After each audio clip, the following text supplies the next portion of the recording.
Oke ya, yang di room baru join ya. Tadi saya udah di kelas lama nih, udah ngobrol-ngobrol sama teman-teman gitu. Ya, sharing-sharing gitu. Nah ini sudah ada 11 ya, ada 10 orang gitu ya. Baik, bismillahirrahmanirrahim. Assalamualaikum warahmatullahi wabarakatuh. Waalaikumsalam warahmatullahi wabarakatuh. Ini infocusnya belum ini ya?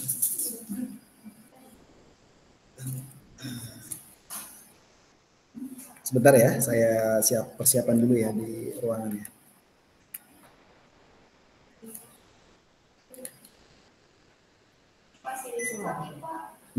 Iya, ntar aja pas saya lagi absen.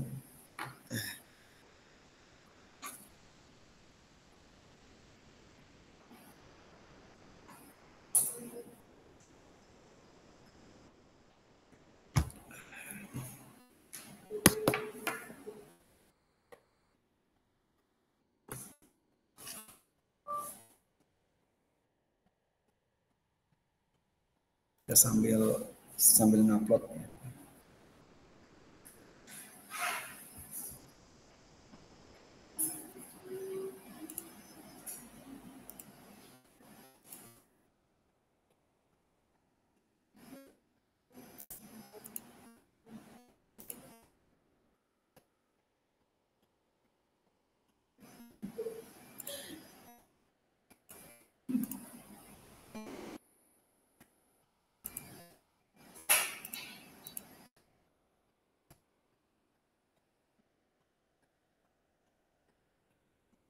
Tadi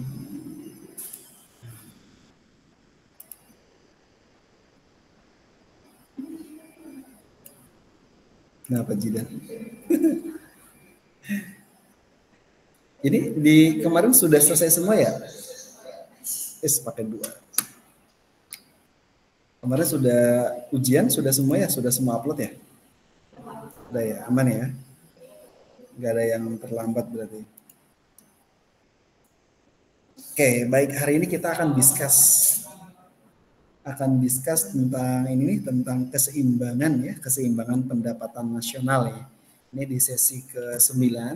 Nah, teman-teman nanti di sesi berikutnya, teman-teman nanti saya minta nanti teman-teman buat kelompok ya. Dibuat kelompok sebanyak 6 kelompok, berarti kalau ada berapa orang nih yang ada di grup dilihat dulu. Kalau misalnya kelompoknya itu misalnya lebih banyak gitu ya, di dalam ininya nanti pembahasannya tetap membahas materi yang sampai pertemuannya ada 18 17 berarti ada. Berarti ada satu kelompok ada yang 4 orang, ada yang 5 orang satu kelompok berarti. Nah, silakan nanti di list aja di sebuah tugas kelompok ya. Tugas kelompok presentasi. Mulai dari ada kelompok 1 ya, silakan nanti di list nih.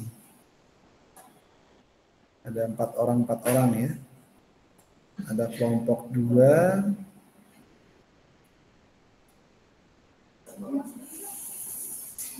Silahkan. Nah, berarti buat 6 kelompok ya.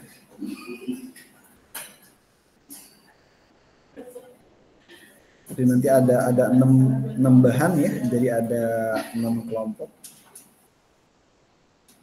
Di grup WhatsApp sudah saya buatin listnya ya. Silakan teman-teman tinggal isi.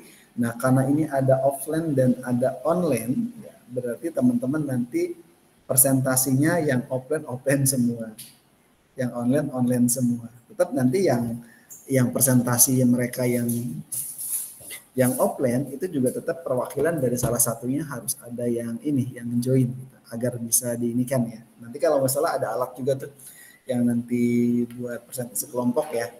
Nanti alat biar bisa terdengar suara yang presentasinya gitu, itu nanti ada di bawah kayaknya tuh. Nanti yang bisa digunakan sama Pak Pamita di bawah. Itu lebih. Nah, yang online tetap ya perlu datang, itu online semua nggak masalah gitu, karena kita kan sifatnya hibrid ya, ada yang online dan ada yang offline penggunaannya, jadi bebas penggunaannya gitu ya. Silahkan nanti di grup saja ini kan sampai dengan nanti hari ini, nanti bahan materinya berapa siapa aja nanti di ini kan akan saya list materi apa yang dibahas di kelompoknya. Nanti presentasinya berarti minggu depannya lagi. Karena Sabtu depan kita libur ya. Sabtu depan kita libur karena itu adalah Idul Adha ya. Jadi hari tasyrik libur ya. Jadi hari sampai Sabtu Minggu itu nggak ada perkuliahan kayaknya. Jadi masuk kembali di hari sebenarnya hari Selasa sebenarnya. Senin itu cuti bersama sebenarnya. Cuma Pertiwi kayaknya masih masuk hari Seninnya kayaknya sepertinya.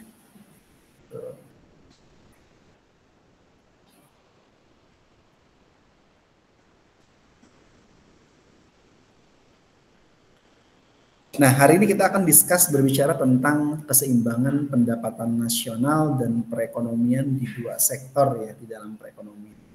Dan jelas pendapatan nasional itu satu dengan yang lainnya dia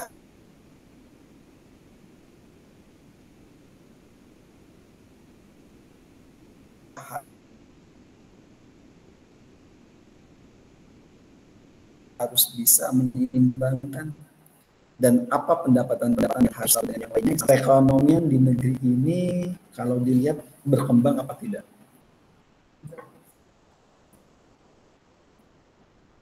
Ada yang mengatakan tidak, ada yang mengatakan iya Pak, mungkin dia bisa berkembang ya.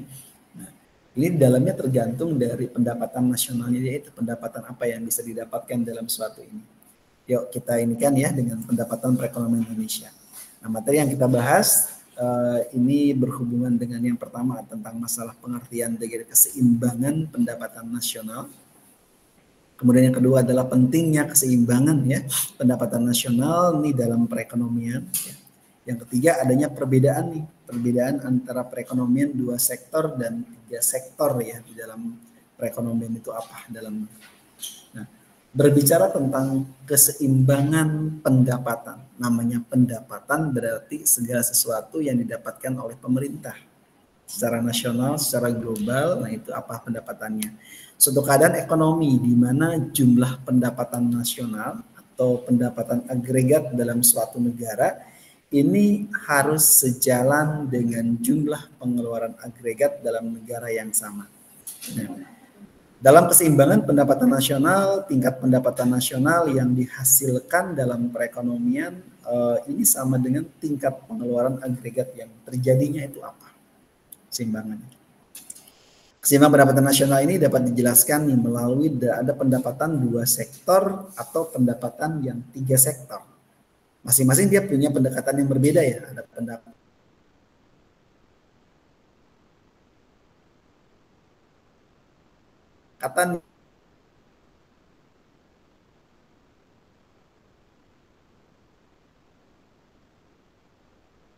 yang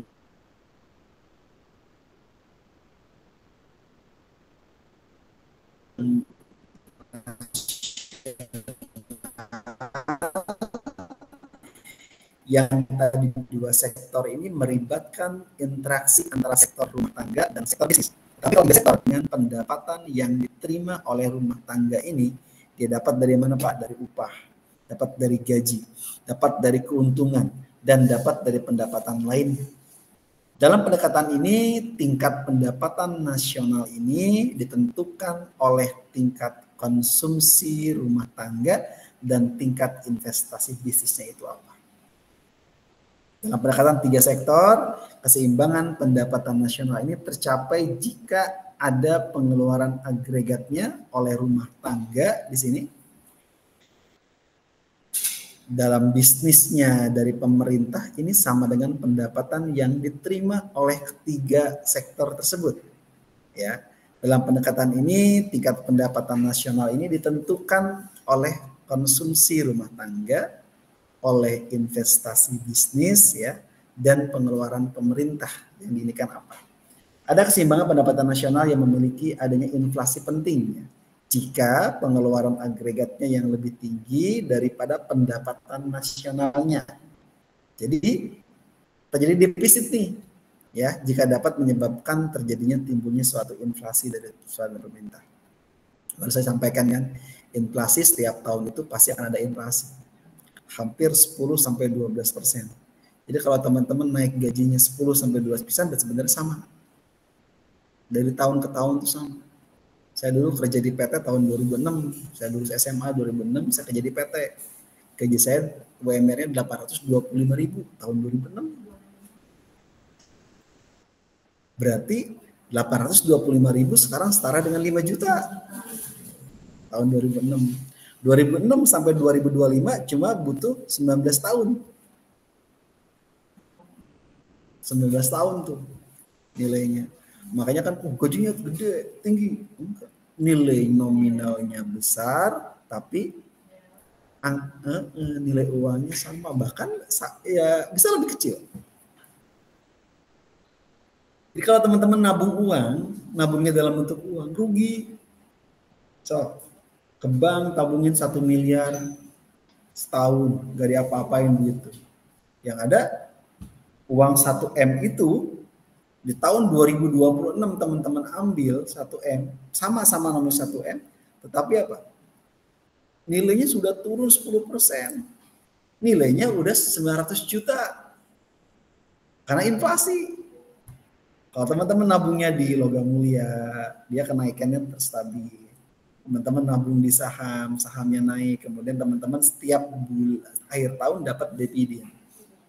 Dividen itu teman-teman dapatnya dari mana, Pak? Dari nanti ada namanya rapat undang-undang pemegang saham ya, RUPS setiap tahunan itu didapatin. Berapa lot, Pak, yang mau dibeli? Silahkan. Itu biasanya per lot kan sekitar 100 lembar tuh per lotnya. Itu satu dengan yang lainnya itu bisa di teman-teman ini kan tuh teman-teman cari itu bagaimana. Jadi orang yang ngerti ekonomi biasanya nggak pernah mau nabung dalam bentuk uang. Nabung dalam bentuk uang di bank itu cukup ada namanya dana yang memang dana tak terduga yang harus teman-teman ini kan boleh. Tapi kalau teman-teman nyimpan rugi banget. Pas saya punya uang beli sawah, beli kan?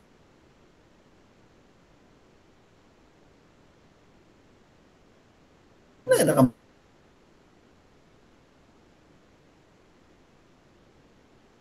beli sawah. Ketahuan di sawah itu juga bisa diproduktifkan tanah sawah. Daerah Bekasi, daerah Jakarta ini masih worth it lah kalau teman-teman bikin kos-kosan. Bikin kos-kosan tuh worth it. Satu kos-kosan tuh misalnya lebarnya 100 meter itu bisa teman-teman bikin 100 pintu. Kalau satu pintu 50 saja, 50 pintu. Nah, berarti teman-teman bisa mendapat itu. Kalau satu bulannya 1 juta saja udah ketahuan. Sebulannya dapat gocap 50 juta. Targetin sama teman-teman. Saya pengen punya 1000 kontrakan. 1000 kos-kosan.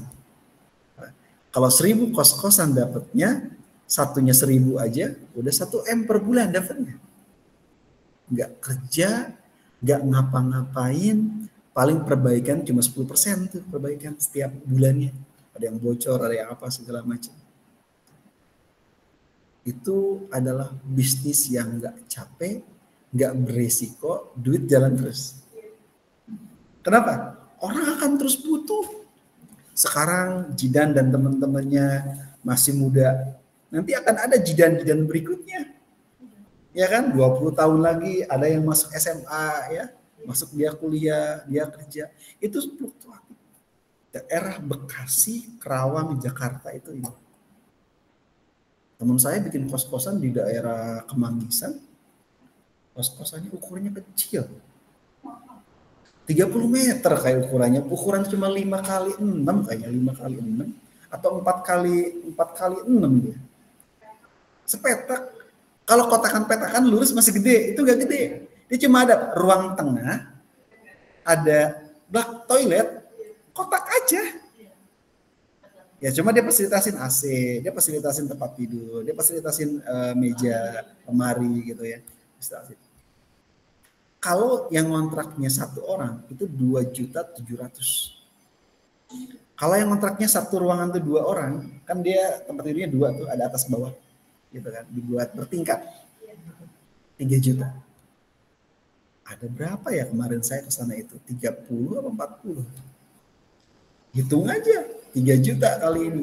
Dia invest 1 sampai 2 M. Berarti otomatis 2 tahun sudah BEP.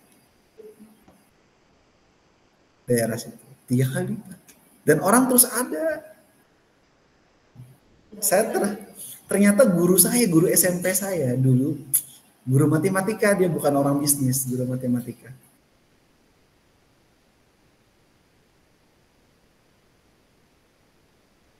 Dia kalau ngajar itu dia bagi dua, jadi ngajar cuma, jadi dia ngajar nggak pernah banyak jam, dia paling ngajar cukup cuma 2 kelas 3 kelas ngajarnya itu. Nah, dia kebanyakan bisnis ya, keluar ketemu orang dan segala macam, dan saya rasa orang itu adalah orang yang benar-benar ini. Dia mainnya apa? Dia mainnya itu bikin kontrakan. Kadang udah banyak itu guru matematika itu. Saya ketemu beliau, ingat banget saya dulu waktu saya masih kuliah matematika, baru mau lulus, belum lulus saya. Saya ketemu sama guru saya kemudian dia kepala sekolah, saya ketemu, dia masih ingat saya gitu, karena saya muridnya. Saya ketemu dia, niatnya ngelamar pekerjaan untuk jadi guru di sekolahnya dia. Alhasil bukan diterima saya. Diberikan wejangan sama beliau bahwa kamu ngajar ataupun mau apapun, mau di guru, mau di dosen apapun, tidak akan pernah bisa memenuhi keinginanmu. Kebutuhan mungkin cukup, keinginan belum. Karena orang itu kan yang paling berat itu keinginan. Ya, ngomong gitu. Coba deh, katanya. Saya malah disuruh baca buku apa gitu ya, tentang berpikir dan berjiwa besar tuh. Berpikir seorang laki-laki itu langkahnya harus lebih dibandingkan perempuan. Seorang laki-laki itu diidentik, dia harus bisa menjadi seseorang yang ke depan itu menjadi kepala keluarga, yang dia kerjanya tidak harus nerima dari gaji yang dia dapetin dari setiap bulan. Sampaikan begitu. Hasil bukan diterima, diberikan. Dan saya mengatakan benar gitu. Pemikiran dia ketika kita mendapatkan pekerjaan, kita mengharapkan gaji dari satu tempat, itu nggak akan bisa memenuhi keinginan kita. Bahkan itu akan menjadi berat buat kita kalau itu menjadi rutinitas. Berat jadi kita kalau kita selamanya itu terus begitu terus. Tetap kita akan mabuk. Kita akan berpikir bahwa kita kedepannya tidak akan pernah bisa ngapa-ngapain. Masih muda, sebelum usia 30 tahun, teman-teman cari pengalaman sebanyak-banyaknya.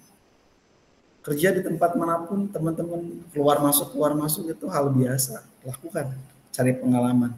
Ibaratnya belajar digaji. Kerja bukan berarti itu, kerja adalah belajar. Kita belajar kehidupan, belajar di dunia nyata, tapi kita dapat gaji setiap bulan. Jangan itu menjadi satu hal rutinitas yang setiap tahunnya, yang teman-teman akan terus begitu terus. Kemudian setelah teman-teman ini di usia 30 sampai 40 tahun nih, teman-teman udah mulai kan punya pengalaman. Lompatan demi lompatan yang teman-teman ini kan tergantung dari usia teman-teman 20 sampai 30 itu. Kenapa? Karena di usia itu adalah usia teman-teman itu tidak lagi berpikir lagi tentang pengalaman, tidak lagi berpikir tentang lagi pengalaman punya jabatan dan sebagainya. Teman-teman sudah bisa mengeksplor dan teman-teman bisa melompat lebih tinggi dibandingkan dengan yang lain. Saya dulu waktu di usia segitu tuh, saya trial and error-nya tuh banyak. Saya dulu dari seorang kerja di PT, kayak teman-teman. Kemudian saya habis itu saya kuliah keguruan, ngambil jurusan pendidikan matematika. Jadi seorang guru matematika yang ketika kemarin gajinya luar biasa ya, dari PT UMR, tiba-tiba masuk jadi guru, terjun bebas. Tidak 50%, bahkan 30% yang saya dapetin dari gaji UMR itu. Ketika saya jadi guru. Di bulan kedua saya berpikir keras tuh.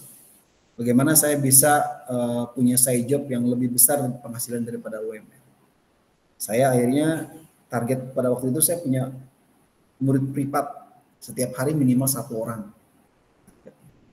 Yang saya lakuin untuk mencapai itu, saya ngajar di lembaga-lembaga bimbingan belajar yang punya nama. Primagama, Ganesha Operation.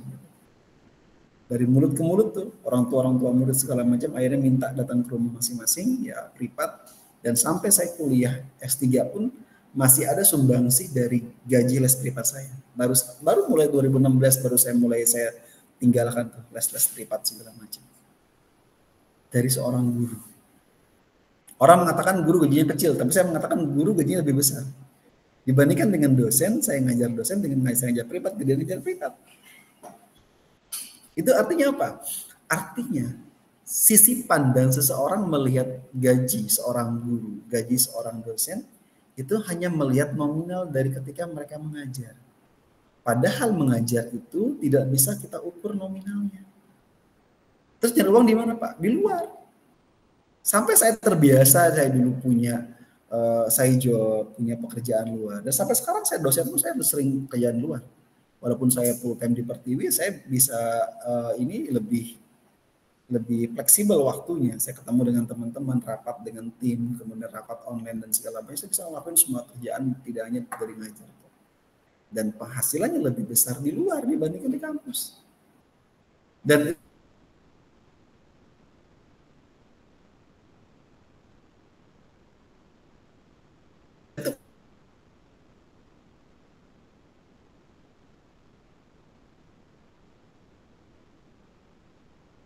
kenapa?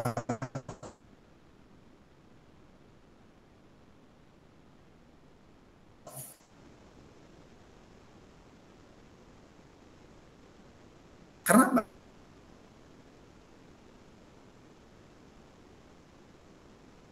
Itu nggak bisa gitu. Jadi teman-teman kalau mau punya skill, punya keahlian yang lain, teman-teman pakai dalam ini, teman-teman bisa negosiasi.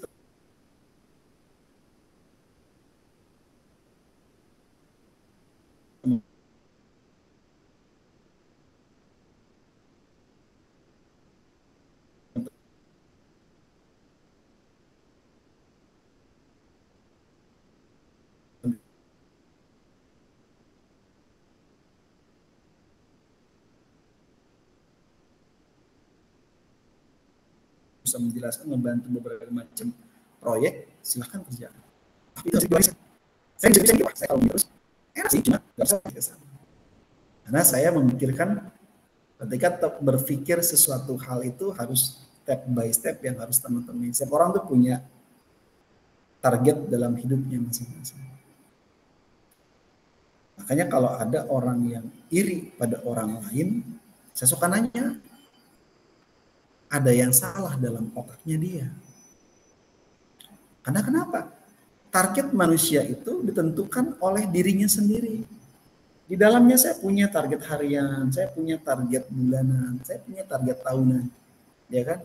Kalau tidak tercapai di hari ini, minggu ini, bulan ini, tahun depan tercapai. Karena manusia berencana, tapi Allah yang menentukan. Tapi tetap kita harus punya target. Kalau kita nggak punya target dalam hidupnya, nggak bisa. Mungkin teman-teman targetnya, 3 tahun, 4 tahun ke depan saya lulus sarjana Pak. Target teman-teman. Ada teman yang lain targetnya dia nggak lulus sarjana, target dia harus nikah. Target dia harus beli mobil. Target dia beli apa? Silakan, itu masing-masing. Jadi jangan sampai menyamakan target orang. Pak, ada orang belum menikah umur usia 30 tahun, 35 belum nikah. Targetnya dia belum nikah memang, nggak ada target dia di situ. Mungkin target dia nikah nanti umur 40, ya silakan. Itu kan masing-masing orang gitu. Kita tidak bisa mendisklaimer seseorang.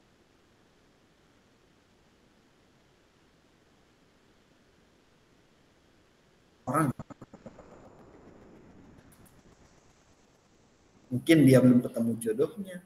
Mungkin dia punya target yang kali dulu atau dulu. Oh, udah tua nggak nikah nggak laku gitu. Akhirnya banyak yang sudah menikah di usia muda, akhirnya juga tercerai kan, terpisah. Ya itu kan semuanya kembali ya. Saya bilang, kenapa? Target temennya sudah nikah saat ini, targetnya dia nikah duluan.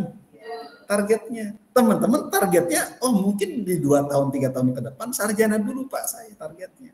Saya ingin punya karir yang bagus targetnya. Saya ingin punya usaha apa dan segala macam. Itu kembali ke teman-teman.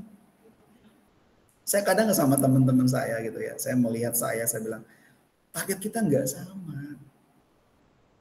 Sekarang orang di dosen banyak yang belum pada dokter, mengejar dokter, targetnya dia dokter. Saya udah dokter tahun 2020. Target saya sudah tahun 2020, 2016 itu saya sudah merancang. Saya harus dokter di tahun 2019.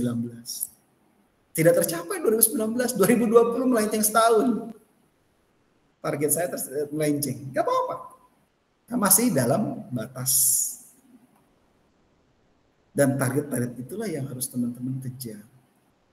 Ada yang orang target di usia apapun itu masing-masing. Makanya kalau orang iri sama orang, teman-teman iri sama orang, berarti ada yang salah dalam kepala teman-teman.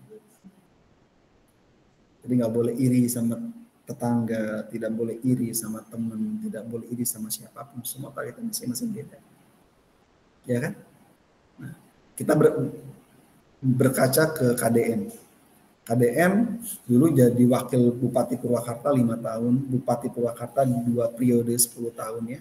Kemudian nyalonkan diri jadi wakil gubernur, alhamdulillah nggak diterima tuh sebagai wakil gubernur, kan kalah kan sama Deddy Mizwar sama siapa tuh, sama Aher pada waktu itu. Terus jadi anggota DPR RI dia selama 5 tahun. 5 tahun kemudian nyalon jadi gubernur, diterima jadi gubernur. Emang target dia jadi gubernur? Kita tahu ada yang mungkin 5 tahun berikutnya, 10 tahun berikutnya jadi RI 1, kita nggak tahu. Gak ada yang salah dalam hidup, semua orang punya target. Ada temennya yang jadi Bupati Purwakarta itu siapa tuh, Saiful Bahri apa siapa yang kena omjen. Itu teman akrabnya baik. So, KDM itu kuliah di mana? Kampus Sekolah Tinggi Ilmu Hukum Purnawarman Purwakarta. Sekarang kalau nyari kampusnya nggak ada. Sudah tutup kampusnya. Yang tepatnya yang dulu dipakai sekarang sama Kiai Haji Mutakin, Universitas Mutakin sekarang. Dulu udah nggak ada itu STI Purnawarman, sudah tutup. Nyari-nyari KDM kuliah di mana? Orang kampung gitu. S2 dari mana? Universitas Widyatama, Bandung tuh. MM juga ada KDM itu. Dia nggak punya target untuk dokter. Kenapa? Karena di politik nggak perlu dokter. Dosen yang perlu dokter. Nah persyaratan di utama itu dokter ke depan itu harus menjadi seorang dokter dulu untuk menjadi seorang dosen ke depan. Kan target orang nggak sama. Ya, Gibran tuh sama saya umurnya beda sebulan. Dia Oktober lahir, saya November. Tuan dia sebulan. Dia 28 November, saya 27 November kan. Tapi dia jadi wakil presiden duluan. Rezekinya dia di situ. Jadi semua orang itu punya masing-masing ini. Iya, makanya teman-teman ketemu saya dengan dosen dan mahasiswa di kelas ketemu, nanti lulus teman-teman warga negara Indonesia, nama saya juga sama nanti. Ketemu tuh bukan hanya dosen mahasiswa, tapi ketemu kita udah sebagai masyarakat pada umumnya. Jadi saya berpikir dosen dan mahasiswa, murid-murid saya dulu harus jadi guru, ya sekarang adalah guru, dan ketika kehidupan nyata tuh udah beda lagi dengan masyarakat. Nggak ada guru dan mahasiswa, nggak ada dosen dengan mahasiswa. Yang ada adalah kita warga negara kembali. Dosen kan hanya beda dengan guru satu. Kalau guru transfer knowledge plus mendidik karakter. Kalau dosen hanya menyampaikan ilmu, transfer knowledge saja.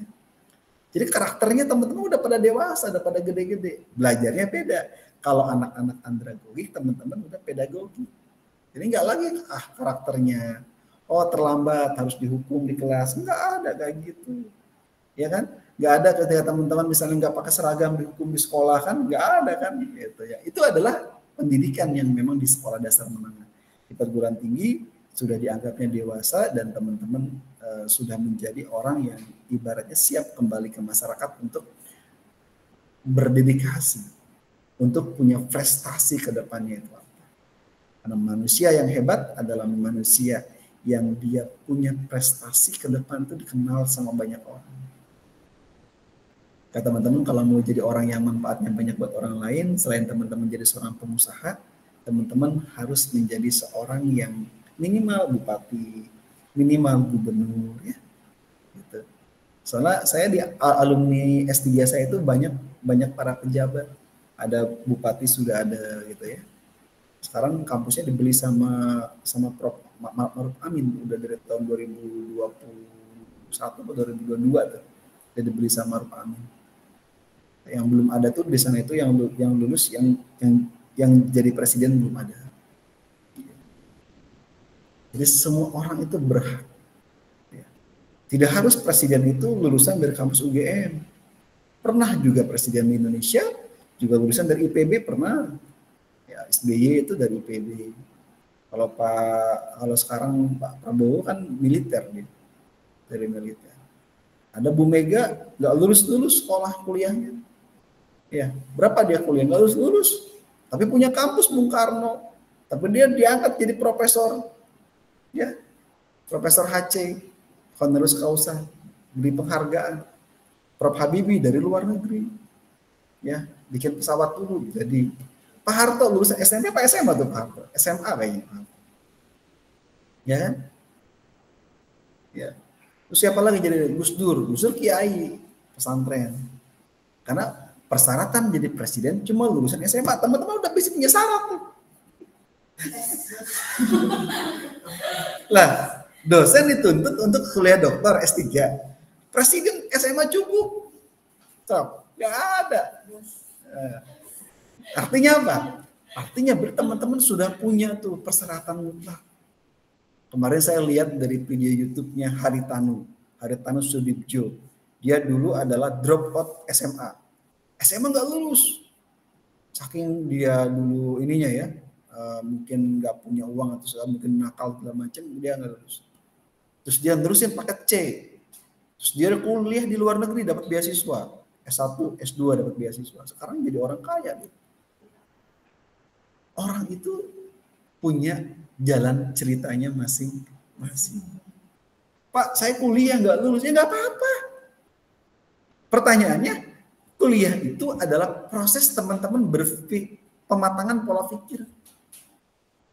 Teman-teman butuh kuliah, butuh gelar, selesaikan. Kalau nggak butuh, cuma dapat ilmu doang terus nggak lulus, gimana? Ya biarin aja, itu kan hak semua orang.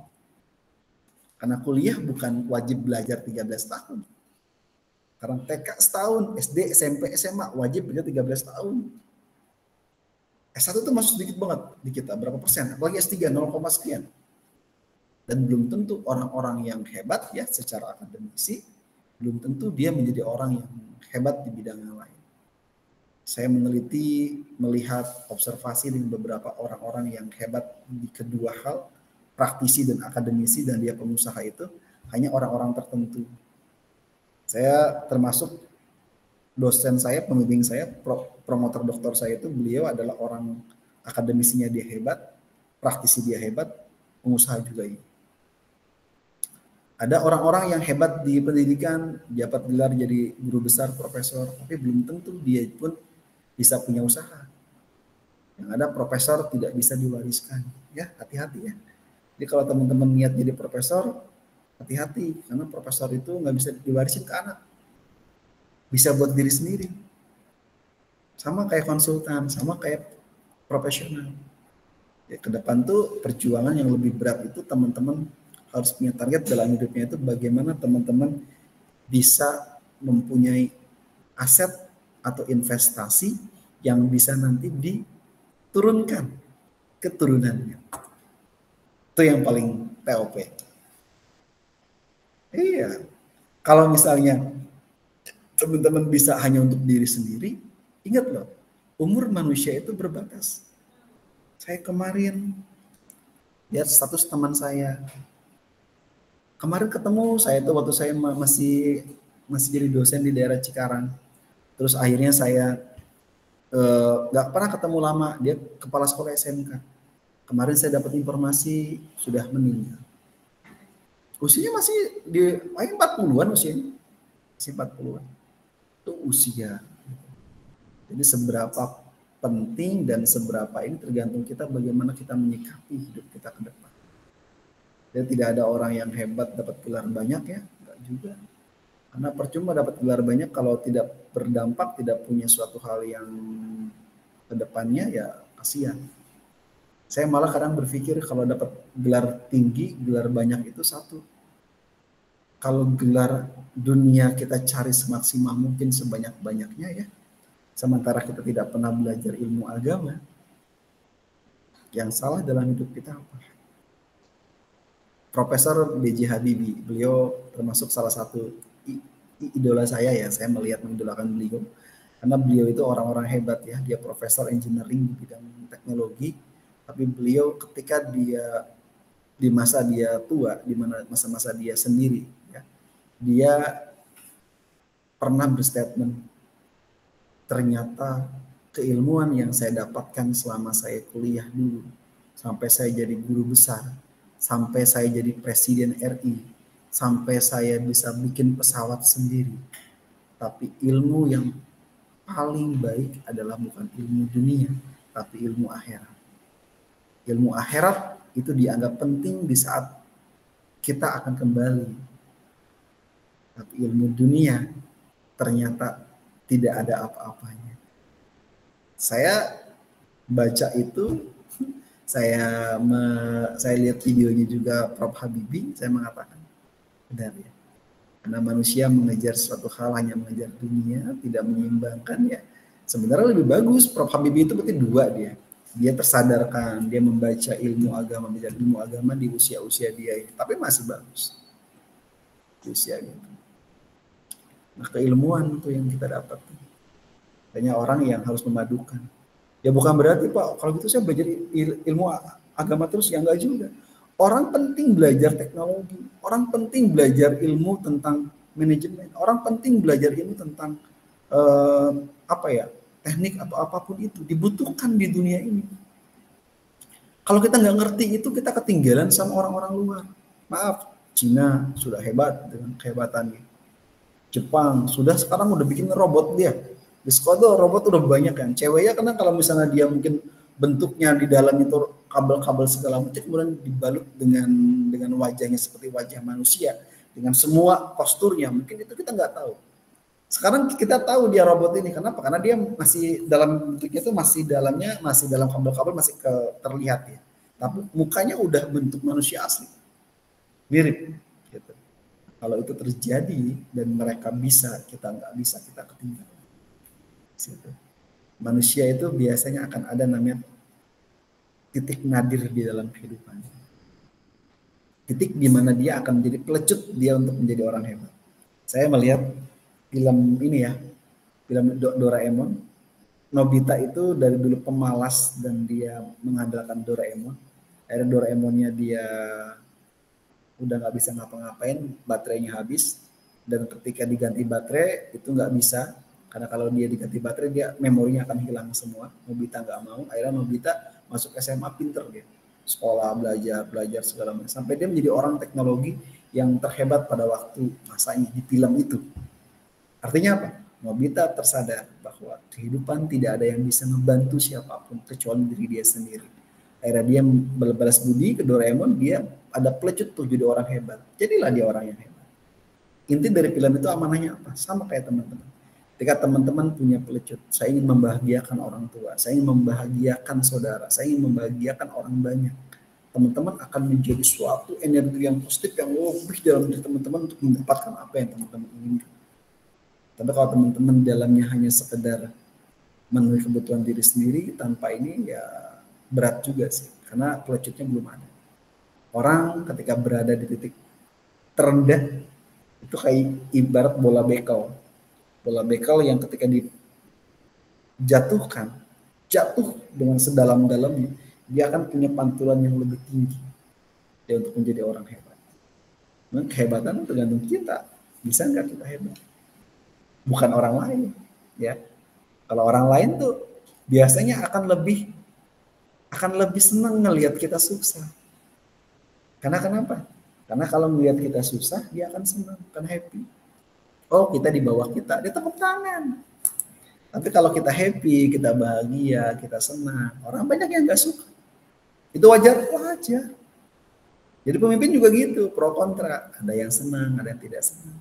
Tidak penting kita mencari muka di depan manusia. Tidak penting kita mencari orang senang dan tidak senang dengan kita. Karena orang baik pun tetap pasti ada yang tidak suka. Kalau berkaca di Muslim ya, Rasul aja orang baik, jaminannya surga kalau di Muslim. Dia pun banyak yang nggak suka. Presiden sama banyak yang nggak suka. Ketika teman-teman jadi seorang nomor satu, teman-teman jadi orang pemimpin, yang nggak suka itu pasti banyak. Jangan pikirin itu, nggak penting hidup ini mikirin. Kalau itu pikirin itu doang, yang ada apa? Teman-teman sendiri yang akan susah. Teman-teman sendiri yang akan ini. Yang jadi manfaat buat teman-teman semangat apa? Saya yang penting tidak menyusahkan orang lain. Saya bisa berdiri sendiri, saya bisa menjadi orang-orang suka sama kita, orang-orang dekat dengan kita. Kita tidak perlu mencari teman-teman sebanyak mungkin. Sukseskan kita, berhasilkan kita, pasti banyak orang-orang yang mendekat dengan kita. Kalau teman-teman susah, teman-teman yang lainnya akan jauhin kita. Pikirnya di situ. Jangan mikir, Pak, saya capek, saya mau tidur. Tidur seperlunya, tidur secukupnya.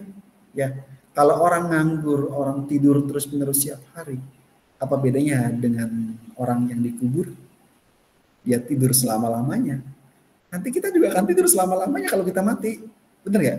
Iya. Sekarang kalau teman-teman niatnya cuma buat tidur tidur terus-menerusan tanpa ngapa-ngapain, karena nikmat tidur gitu. Tidur itu nanti akan tidur sendiri. Selama-lamanya sampai dengan nanti bumi ini hancur. Bumi ini kiamat kan gitu. Akan tidur selama-lamanya. Pertanyaan saya, kalau orang yang hobi tidur, saya ada satu yang salah dalam otaknya. Oke, lanjut ke materi berikutnya. Berikutnya ada beberapa alasan mengapa keseimbangan pendapatan nasional itu penting dalam perekonomian. Dalamnya dia mencegah adanya kesenjangan sosial, ada kesenjangan pendapatan nasional, dia membantu dalamnya mengurangi kesenjangan sosial antara kelompok yang si kaya dan kelompok yang si miskin. Anda mau yang mana kelompoknya? Kelompok yang kaya atau kelompok yang miskin? Kalau kelompok kaya, teman-teman harus siap. Ketika tadi saya bilang, punya penghasilan sebulan 1 miliar, teman-teman harus bisa menyisihkannya 2,5% minimal, atau mungkin teman-teman tingkatkan jadi 10%.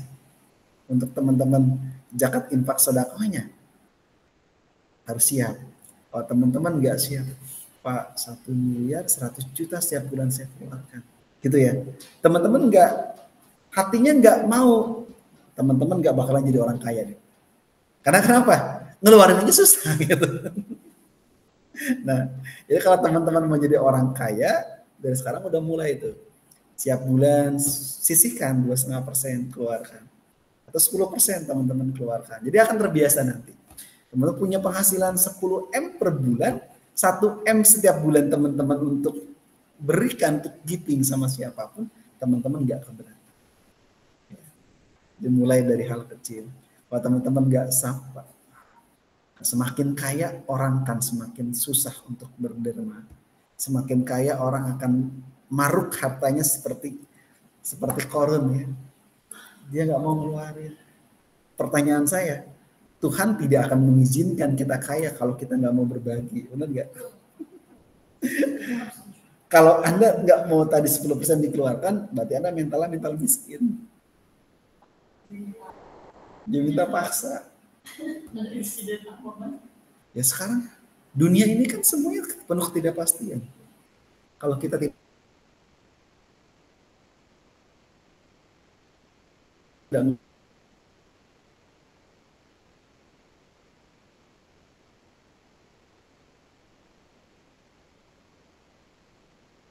keluar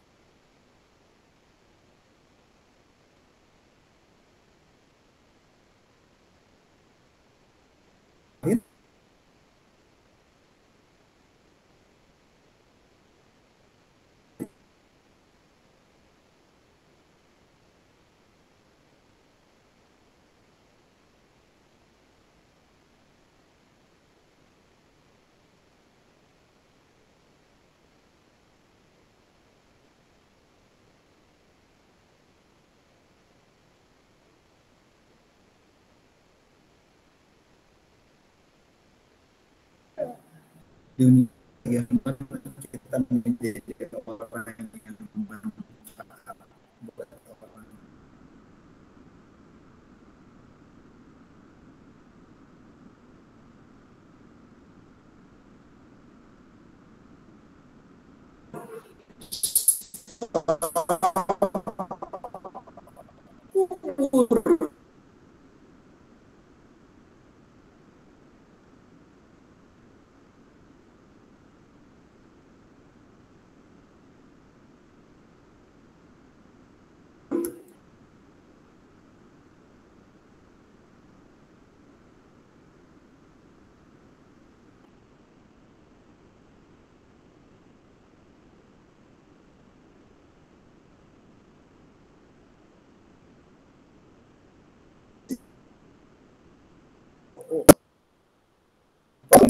Ya,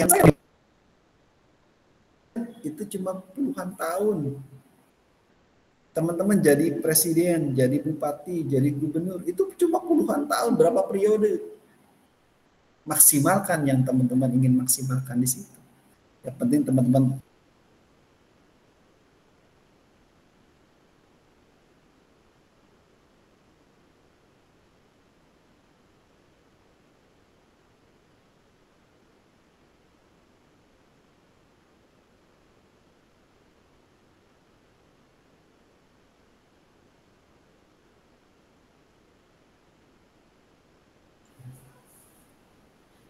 internetnya tidak stabil ya internetnya.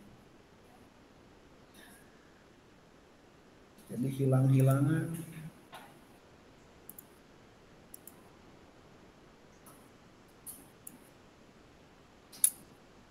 Oke, kita lanjutkan. Nah, di dalamnya kita tadi berbicara antara kelompok si miskin dan si kaya. Dengan adanya distribusi pendapatan yang tidak merata, ya, kesempatan dari akses ke sumber daya ekonomi seperti pendidikan, seperti perumahan, layanan kesehatan ini menjadi lebih merata. Makanya bisnis ke depan kalau teman-teman mau ini adalah yang nggak akan pernah bangkrut tuh bisnis perumahan. Karena orang terus butuh rumah. Bisnis pendidikan karena yang kecil ya terus ada kan dewasa dia nikah punya anak kecil lagi segala macam. Terus kesehatan, semua orang ini pasti butuh kesehatan. Terus makanan, kalau di ekonomi itu makanan terus siklus kebutuhan-kebutuhan yang lainnya. Kalau usaha-usaha yang lain biasa tergantung dari kebutuhan. Mudah meningkatkan daya beli ya ketika pendapatan nasional distribusikan secara merata, dan lebih banyak memiliki ya banyak orang kemampuan untuk membeli barang dan jasa. Tidak ada kata barang mahal dalam hidup ini, yang ada adalah kemampuan uang kita cukup apa tidak. Kalau kita bilang, oh, ini harga berapa? 20 juta, masih mahal, berarti duit kita belum mencukupi. Tapi murah bagi orang yang sudah cukup duit. Ini dapat mendorong permintaan konsumen lebih kuat ya, meningkat aktivitas ekonomi secara keseluruhan ya, dan mendukung adanya pertumbuhan ekonomi jangka panjang ke depannya. Kemudian ketiga, ada stabilitas ya, di dalamnya dia mendorong sosial dan politik. Ada keseimbangan pendapatan nasional, dapat membantu mengurangi ketegangan sosial dan ketidakpuasan masyarakat terhadap ketimpangan ekonomi makro. Kemarin di Bekasi yang waktu apa? Yang buka tenaga kerja itu Expo Kerja yang di Presiden University ya. Ya, itu luar biasa ya. Berarti apa? Itu kalau teman-teman ngeluh kerja capek, itu orang nyari kerja lebih capek. Ya, Bupati Kabupaten Bekasi itu masih muda loh itu. Itu usianya di bawah 30 tahun mesin itu. Masih muda banget. Karena dia baru lulus sarjana hukum ya. Itu orang tuanya dulu itu lurah. Dulunya itu lurah dulu di tempat saya itu di desa Sukadami, Cikarang Selatan. Anaknya memang udah disiapkan untuk menjadi seorang pimpinan, menjadi seorang ini kan tergantung dari ini. Nah, teman-teman sama, teman-teman juga bisa mempersiapkan, teman-teman berjuang dari nol, dari minus, dari apapun tuh tidak ada hal yang tidak mungkin dunia itu. Semua itu pasti mungkin. Yang penting teman-teman mau nggak capek. Pak, saya nggak mau capek, saya mau istirahat, mau tidur aja.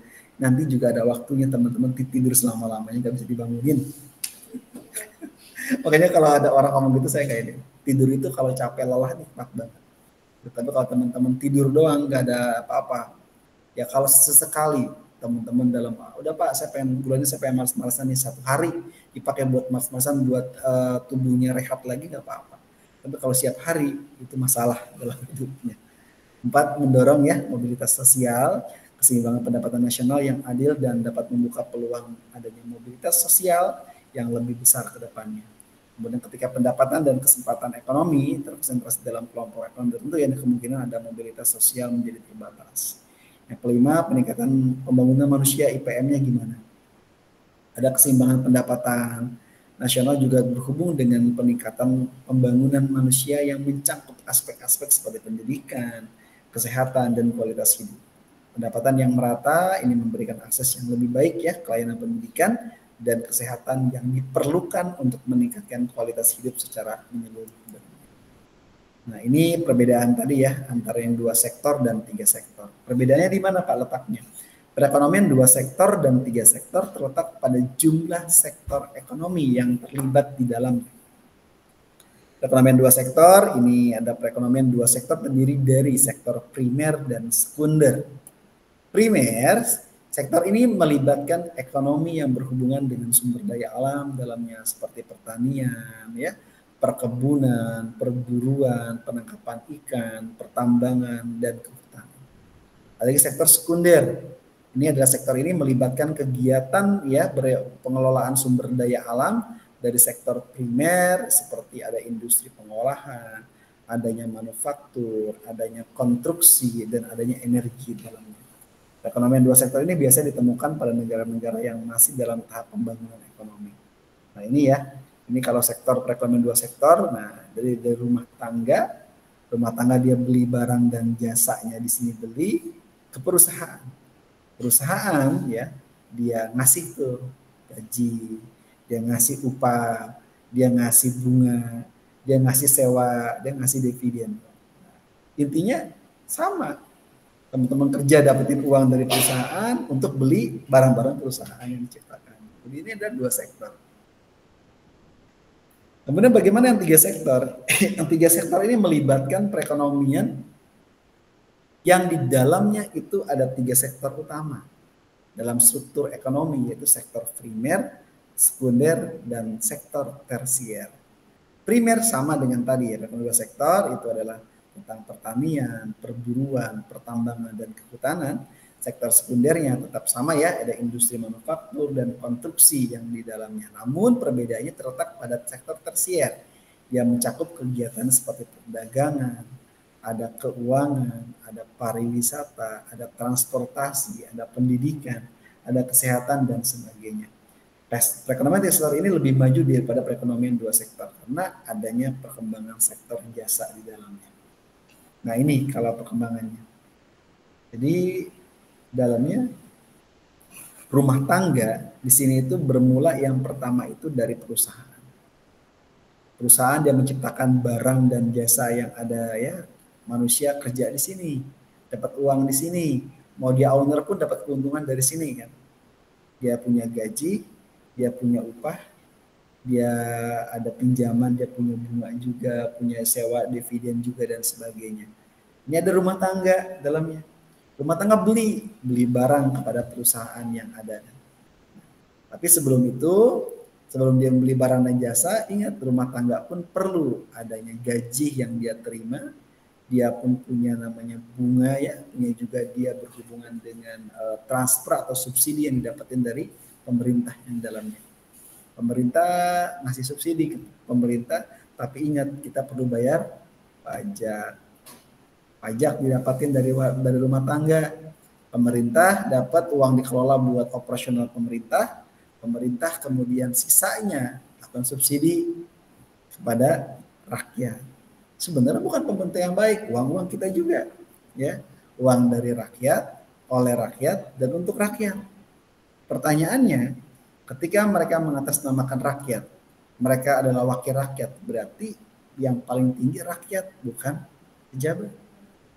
Kalau mereka sadar akan hal itu, ya. Kemudian pemerintah yang ada di sini ada lakuin pembeliannya, sama pemerintah juga beli. Pemerintah beli ke perusahaan barang-barang yang dibutuhin untuk operasional pemerintahan. Mereka beli barang, mereka beli jasa, tapi ingat juga perusahaan juga yuk bayar pajak ke pemerintah.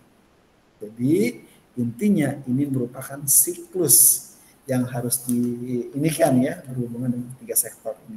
Dan uangnya muter-muter di situ-situ aja uangnya berputarnya. Nah ini adalah pembandingan 3 sektor perekonomian. Simpulannya, keseimbangan pendapatan nasional ini adalah suatu keadaan di mana pengeluaran agregat dalam suatu perekonomian ini sejalan dengan pendapatan nasional. Hal ini mencerminkan bahwa tidak ada keseimbangan antara pengeluaran dan pendapatan dalam perekonomian tersebut. Keseimbangan pendapatan nasional tidak dicapai melalui interaksi antara pengeluaran konsumen atau investasi ya, atau pengeluaran pemerintah dan ekspor bersih dalamnya.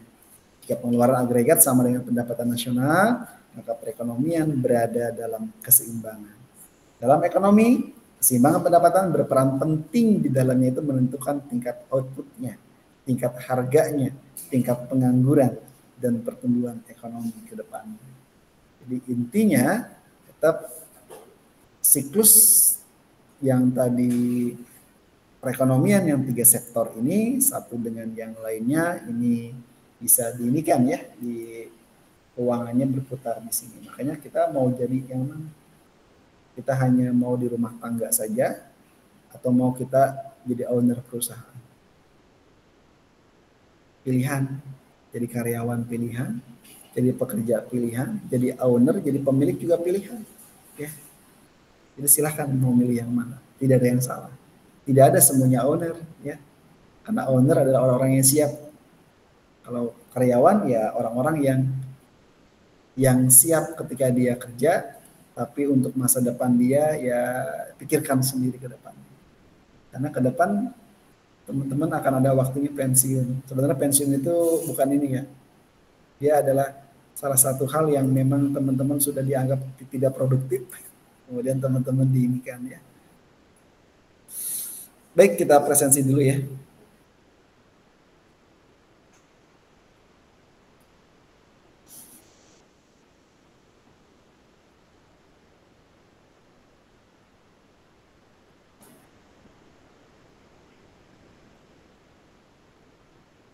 Oke, kita presensi dulu.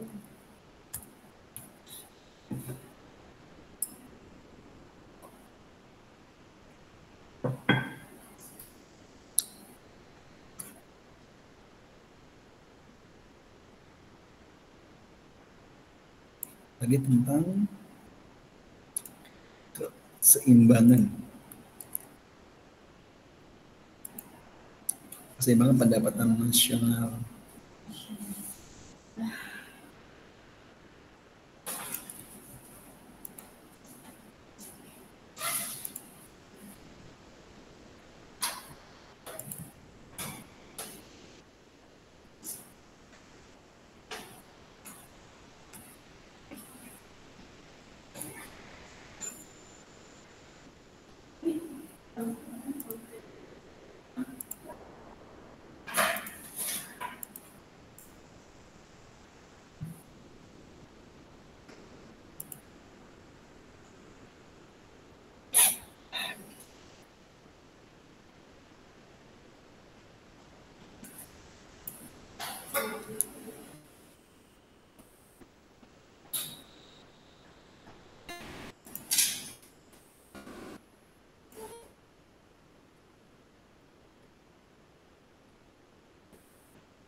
Ratih Wulandari ada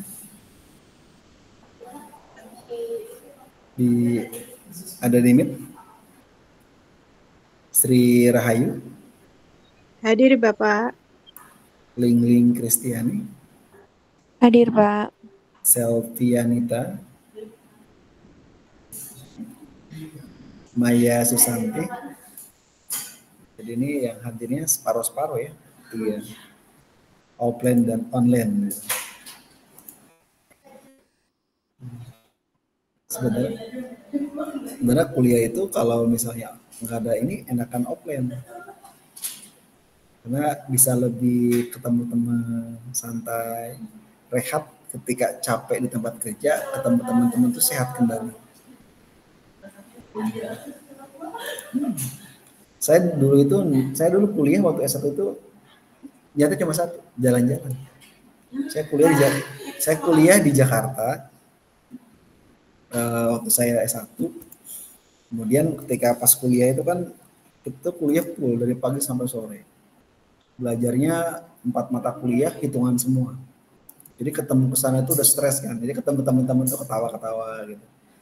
Di belakang kampus tuh mall di jantung. Nah, belakang kampus. Jadi ketika udah dosen nih, gak ada dosen nih, kita melipir ke belakang. Kuliah ini. Jadi saya niat kuliah itu cuma buat jalan-jalan. Kuliah S3 saya juga sama, saya kuliah ke Bandung. Niat kuliah jalan-jalan. Jadi kuliahnya Jumat Sabtu. Jadi jalan-jalan.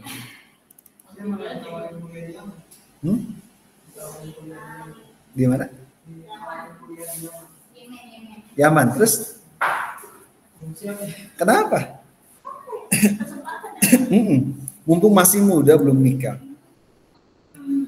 Terus kenapa nggak diambil?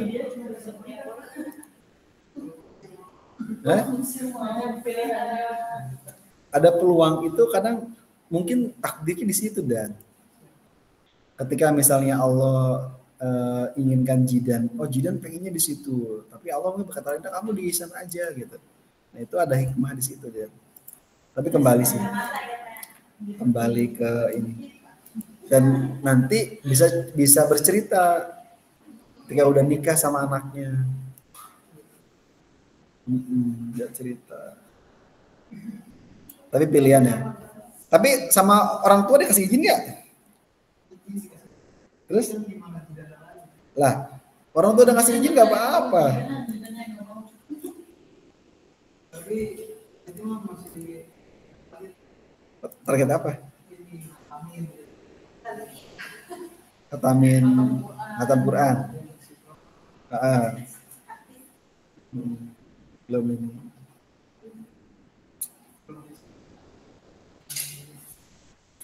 Karena itu peluang itu nggak datang 2 kali, dan semua orang punya pilihan ya di dalam kehidupan. Dengan kehidupan itu masing-masing dari pribadi masing-masing itu punya caranya dalam hal dia mau jadi apa ke depannya. Masa depan itu ada 2. Masa depan yang bisa kita prediksi, ada masa depan itu misteri. Kalau teman-teman kuliah, ini teman-teman sedang mencari masa depan yang diprediksi. Teman-teman kuliah manajemen, oh ke depan mau jadi apa, sudah diprediksi. Teman-teman mau kuliah, mau jurusan apa, teman-teman ke depannya akan menjadi orang yang akan minimal bekerja di bidang itu. Atau minimal mempunyai keilmuan di bidang itu. Ada masa depan misteri yang nggak bisa kita ubah. Umur, jodoh, rezeki, itu misteri ilahi itu hanya Allah yang tahu. Dan nggak tahu gitu jodoh kita siapa, nggak tahu. Kontraknya berapa tahun yang jodoh kita nggak tahu juga. Gitu. Intinya banyak orang yang menikah sampai puluhan tahun, kemudian dia bercerai dan sebagainya, itu adalah kontraknya. Jadi hidup ini sebenarnya esensinya adalah menjalani kehidupan aja. Kita nggak berpikir tentang hal yang lain, karena kita percaya dengan qada dan qadar. Kita percaya dengan itu, ya sudah. Berarti masa depan misteri ini adalah sudah takdir dari ilahi. Sudah yang tidak bisa kita elakkan. Tapi kita bisa ngubah yang misteri, yang tadi tadi Jidan mau ada kuliah, panggilan di sana, itu mungkin caranya Allah manggil. Caranya ini ya kalau emang bisa dan memang hatinya sudah mantap, istighfar dulu. Selesai hatinya mantap, ke sana. Siapa tahu ada hikmah di balik itu sih. Karena misteri itu, prediksi itu masih bisa kita ini kan, bisa kita ubah. Orang kaya miskin jadi kaya, itu prediksi. Tergantung manusianya, bisa nggak ngubahnya. Ya, tapi kalau saya mau jodohnya si A, nggak mau tahu saya ini, nggak bisa. Rezeki itu nggak cuma uang, kesehatan, rezeki, ketemu dengan teman-teman baik, ketemu dengan orang-orang yang baik, ketemu dengan berbagai macam keadaan, tempat kerja yang baik, lingkungan yang baik, itu sebenarnya rezeki. Nggak cuma uang rezeki. Gitu. Keluarga yang baik, ketemu anak, istri, suami gitu. Itu rezeki yang tidak ternilai. Maka rezeki itu, konsep rezeki nggak cuma duit loh. Jadi orang kalau masalah konsep rezeki duit, ya itu saya bilang ya berarti itu hal yang bisa kita prediksi lah. Gitu. Jadi kesehatan. Gitu. Jadi semua itu rezeki yang luar biasa. Percuma dong duit banyak, sakit percuma kan? Gak bisa ngapa-ngapain. Makanya satu, orang sehat itu sebenarnya kembali ke pikiran kita. Jadi makanya kalau pikiran teman-teman sehat, pikiran teman-teman itu suatu hal yang optimis dalam hidupnya, itu terus teman-teman akan terus mencari itu. Tapi kalau teman-temannya berpikirnya semuanya itu udah hal-hal negatif, capek, lelah, malas, apapun itu tetap nggak akan bisa. Saya pernah nggak teman-teman dalam keadaan capek banget nih, teman-teman harus bangun tidur cuma 2 jam karena saya ada deadline, saya harus kemana dan itu penting banget buat hidup saya. Bisa nggak? Dan itu ya kalau ibarat ngantuk tuh bisa ini, tinggal ini. Kadang tidak capek banget kita hidup kita nih. Kita mau istirahat segala macam, kita takut tuh. Nanti kita jam sekian harus ada di sini. Kita cuma istirahatnya cuma 2 jam, tapi seger, tidurnya berkualitas tanpa mimpi bisa. Karena manusia itu cenderung pola pikirnya itu tergantung dari mind kita, dari pikiran kita. Kalau kita men-setting hidup kita yang baik-baik, kita terus berikan optimis. Yang paling sering teman lakuin itu harus begini. Kayak teman-teman mau tidur, teman-teman gak mau sakit hati sama siapapun, teman-teman berusaha tuh sebelum tidur itu teman-teman lepaskan, maafkan semua kesalahan siapapun dalam hidup teman-teman, maafin. Teman-teman tidur istirahat tuh, santai. Bangun tidur ucapin syukur, masih bisa dibangunin, bisa ngirup udara lagi dan segala macam. Terima kasih pada badan yang sudah kuat, yang sudah menjalankan semua aktivitas harian kita dengan. Jadi kita menjalani hidup itu santai. Jadi kalau teman-teman semuanya jadi gerasa gerus, apa sih yang dikejar? Toh buktinya juga orang-orang dulu yang dapat gelarnya banyak juga nggak dikejar hidupnya kalau nggak sesuai dengan apa yang dia rencanakan dan Allah takdirkan juga stres juga kan. Hidup ini sebenarnya menjalani kehidupan aja. Aisyah Diah Pertiwi.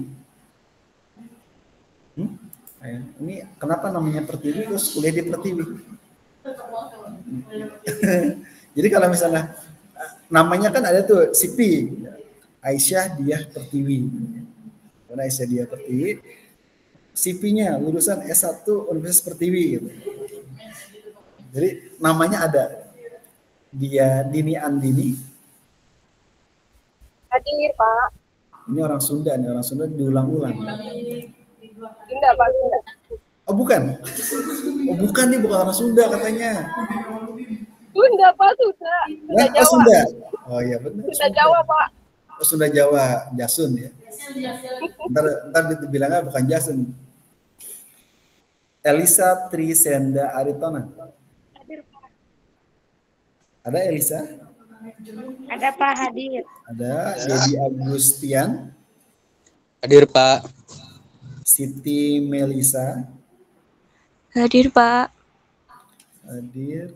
Jaidan Ahmad Fahrezi. Ini tinggal ini dan terus peluang keyamanannya masih ada nggak? Hah?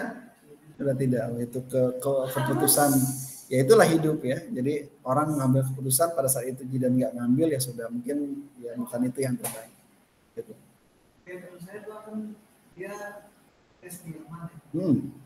Nggak lulus, padahal kan dia udah belajar, dia udah lulus, nah dia uji kedua di Damaskus, lulus, takdirnya di situ. Jadi manusia itu ketika kita menginginkan sesuatu baik menurut kita, belum tentu baik menurut Allah. Jadi hidup ini sebenarnya tinggal gimana ya? Kita nerima nggak nerima hidup ini sebenarnya. Ya, tujuan akhirnya kan tetap sebenarnya benar. Manusia itu kita mau cari apa sih hidup ini? Toh tujuan juga dunia ini kan cuma sebentar. Saya sampai sekarang saya mikir gitu ya. Kalau misalnya orang mengejar, kayak saya pribadi nih, saya mau kuliah lagi cuma buat mengejar gelar, ngapain? Kadang hati saya bilang gini, kita kebanyakan gelar dunia, tapi ilmu akhirat gak pernah kita tambah. Jolim juga terhadap diri kita. Toh nanti nggak kita pakai gitu loh, cuma buat ibarat misalkan nama kita buat apaan gitu. Jadi ada sesuatu hal yang hati saya agak menolak. Kenapa? Karena takutnya sombong. Jika merasa kita punya gelar banyak ya, otomatis kita akan lebih banyak ini.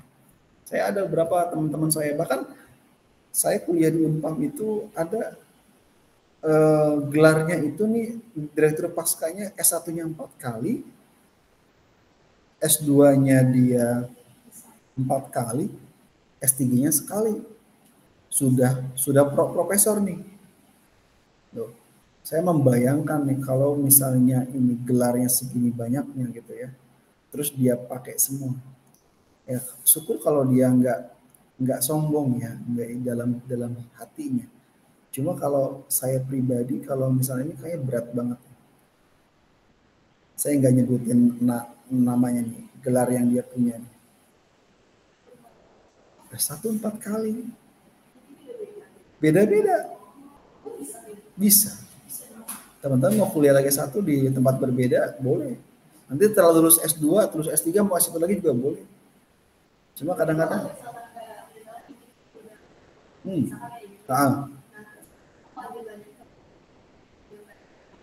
boleh. Bisa, kalau pakai S1 lagi nanti dikonversi. Jadi mata kuliah yang teman-teman ini, yang teman-teman kemarin sudah pernah yang sama itu dikonversi, paling nanti ngambil yang bedanya. Gitu. Tuh, profesor, doktor, haji. Saya nggak nyebutin namanya ya.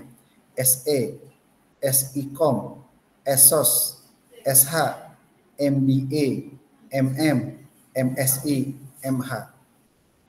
Dipakai semua gelarnya. Pertanyaan saya gitu, dengan gelar segini banyaknya, ada orang luar negeri yang paling keren. Ketika dia sudah dokter, dia tidak pernah pakai gelar di belakang nama dia. Dia cukup namanya apa? Nama dia, VST. Dia selalu nama yang dia pakai adalah dokternya saja. Itu adalah orang-orang yang luar negeri. Di Indonesia enggak, gelar pakai semua panjang-panjang. Pertanyaan saya cuma balik gitu. Makanya orang yang paling hebat orang ketika dia ada unsur kesombongan di dalam hidupnya, dalam ininya. Saya kadang-kadang agak malu gitu. Terlalu banyak gelar yang kita pakai itu. Karena nanti akan jadi suatu hal yang ini dalam hidup. Kecuali Anda punya gelar banyak ya berdampak. Jadi orang nomor 1 di Indonesia jadi presiden. Itu baru TOP. Tidak perlu gelar. Yang ada adalah teman-teman bisa berdampak. Teman-teman ini sebenarnya kembali ya, orang-orang punya masing-masing ya. Cuma saya pribadi saat ini ada suatu hal yang dalam hidup saya itu menggelitik itu. Oh, gelar itu tidak harus kita pakai semua. Cukup gelar yang kita pakai di perguruan tinggi itu hanya gelar yang memang berhubungan dengan keprofesionalan kita aja dalam hidup ini. Jadi punya gelar 2, punya gelar 3, tidak usah dicantumkan banyak-banyak. Karena itu akan menjadi efek tingkat kesombongan dalam hidup kita. Intan ada, Audia Aprilia. Audia hadir, Pak. Muhammad Zainuddin. Hadir, Pak. Muhammad Firmansah Kosasi. Ada nggak? Oh, di grup tadi kalau nggak salah ada ya. Ada di room nggak dia? Kalau ada di room kita hadirkan. Firmansah. Nggak ada ya. Berarti izin dia. Ajijah Alfianti.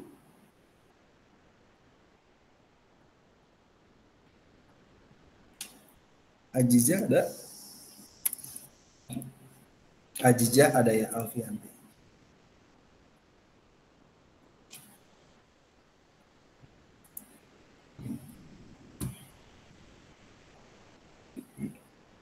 Bikin kelompok ya di itunya ya. Udah itu belum? Di grupnya udah? Tinggal tektokan di grup, nanti materinya saya share. Di kelompok 1 berarti minggu depannya. Kalau presentasi harusnya tuh milih yang kelompok 1. Kenapa? Dakdikduknya cuma sekali. So, kalau kelompok paling terakhir, nunggunya kelamaan.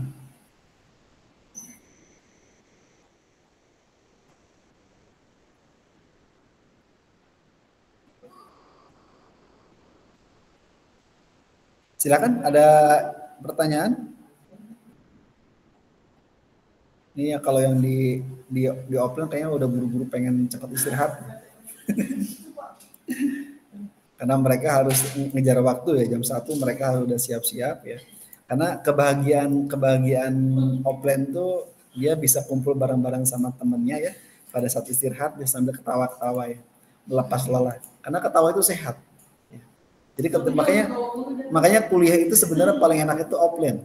Ketemu teman-teman bisa ketawa-ketawa di kelas ya, bisa ada ceng-cengan. Nah, itu sebenarnya itu kesehatan yang luar biasa yang kadang-kadang nggak ini kan.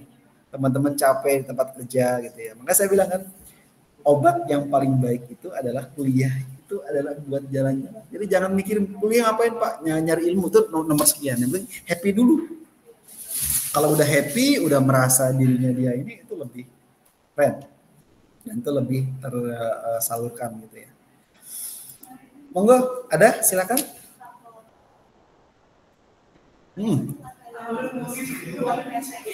Seputar bikin PT.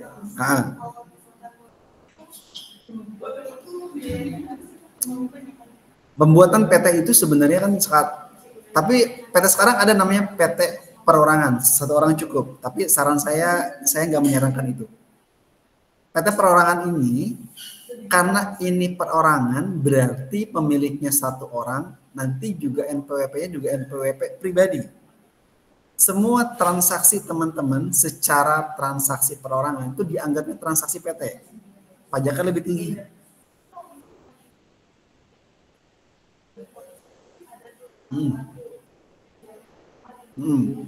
John LBF. Dia paling cuma berapa ini segala macam. Pertanyaannya gini, bikin PT itu sebenarnya hanya izin. Ya, mungkin ruangan segala macam disetting dengan menggunakan ruang kantor virtual office ya. Kalau nggak punya ini. Pertanyaannya, PT apa yang mau dibuat? Kalau PT-nya dalam bentuknya dia kayak ibaratnya konsultan atau startup, dia nggak butuh ruangan, dia ketemu orang meeting dan by meeting ketemu orang di luar. Itu adalah profesional di dalamnya itu. Tapi kalau misalnya teman-teman dari tempat ini ya, yang ibaratnya dengan bikin usaha PT yang jelas ada barangnya, ada produk segala macam, itu kan jelas harus ada dalamnya. Yang pikiran itu. Sebenarnya bukan berarti PT dan atau mungkin PT ya. Yang penting gini, pikirkan deh sekarang mau bikin usaha apa, jalan segala macam. Setelah itu kalau perlu legalitas, kemudian tinggal datang aja ke notaris. Bikin sama, bikin lembaga pendidikan, bentuknya yayasan, tinggal bikin yayasan. Bikin yayasan dengan PT hampir sama, nggak jauh beda. Paling hanya sekitar 4-5 jutaan. Bedanya kalau PT cukup 2 orang, kalau PT umum ya ada komisaris, ada direktur. Dalamnya 2 orang cukup. Tapi biasanya ada juga pengawas segala macam. Kalau yayasan lebih banyak, minimal 5. Ada pembina, ada pengawas, ada ketua yayasan, ada sekretaris yayasan, ada bendahara yayasan. Pendiri boleh merangkap jadi pembina. Pembina itu owner, dia punya saham yang paling tinggi biasanya. Kalau di PT ada komisaris, ada direktur, sahamnya nggak tahu tuh mana yang paling besar. Modal segala macam. Sebenarnya esensinya bukan esensi kita punya PT, tapi PT itu berdampak ngasilin keuntungan buat kita. Gitu. Ya sama teman-teman nih, sama teman-teman lain pikirin berlima, ya bikin suatu usaha apa yang memang ini ke depan.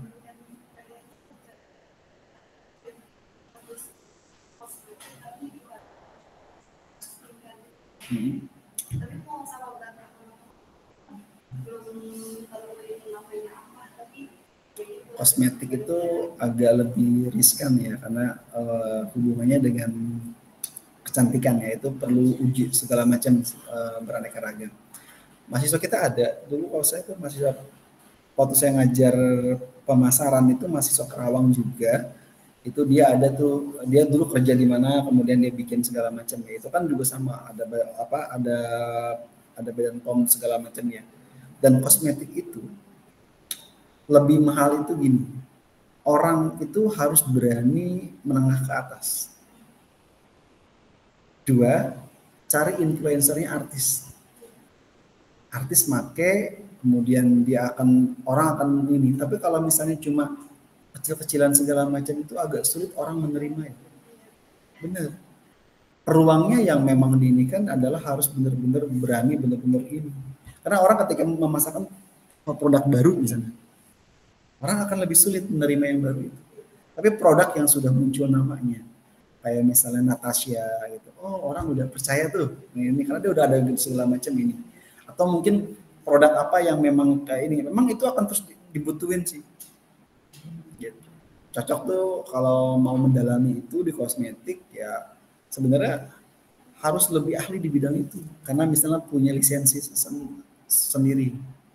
Misalnya kayak dokter kecantikan, udah buka produk kecantikan, kosmetiknya dari kita itu laku karena dipercaya kita adalah orang yang memang mengerti tentang kecantikan.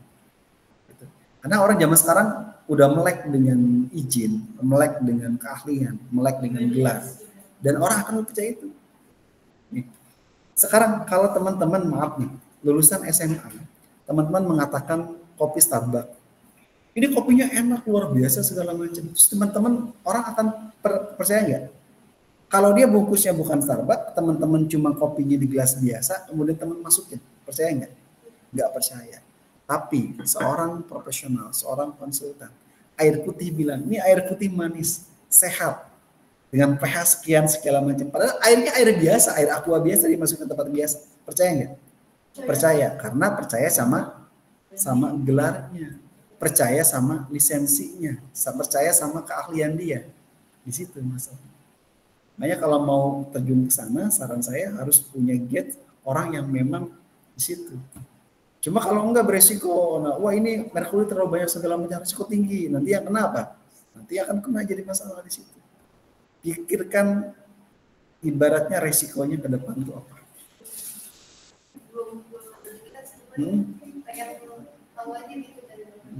Karena itu agak beresiko sih. Bedanya kalau teman-teman jualan berupa, saya dulu itu pernah tuh ada saudara, dia itu adalah dikasih kosmetik kayak apa ya, dari itu penelitian dari anak-anak IPB kayaknya. Cuma katanya, dan itu nggak ada label, nggak ada apa segala macam. Saya bilang ini beresiko. Ketika misalnya kita yang memasarkan, ketika ada orang yang nggak cocok tiba-tiba kulitnya memerah dan segala macam, tiba-tiba melapor ke kita, kemudian kita yang di ini kan gimana? Hukum yang berlaku, kita yang salah. Karena itu nggak ada label, nggak ada BPOM, nggak ada misalnya tes merkuri dan segala macam. Berat.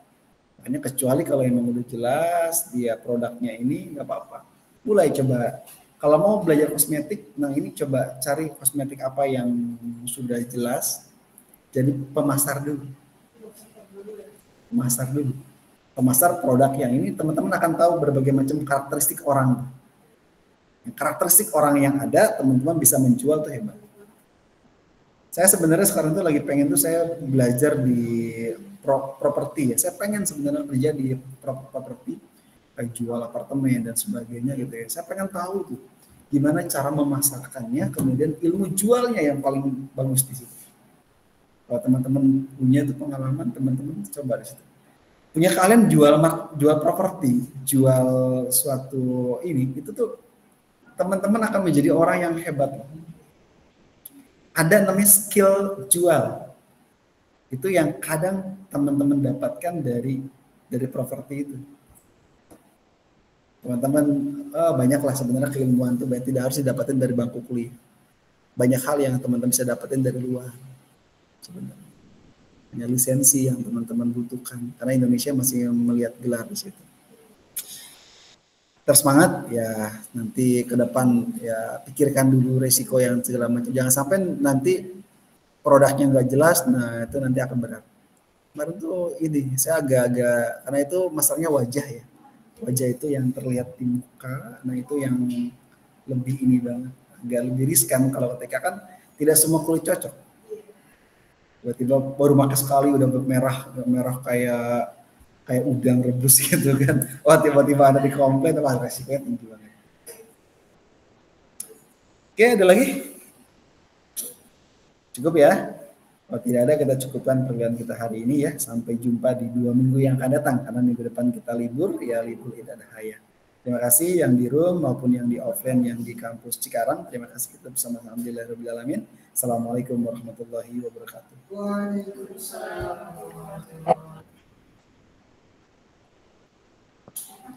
Terima kasih Bapak. Monggo silakan. Siapa? Pamitah nggak apa-apa. Kalau jam keduanya jam siapa? Kalau jamnya Pak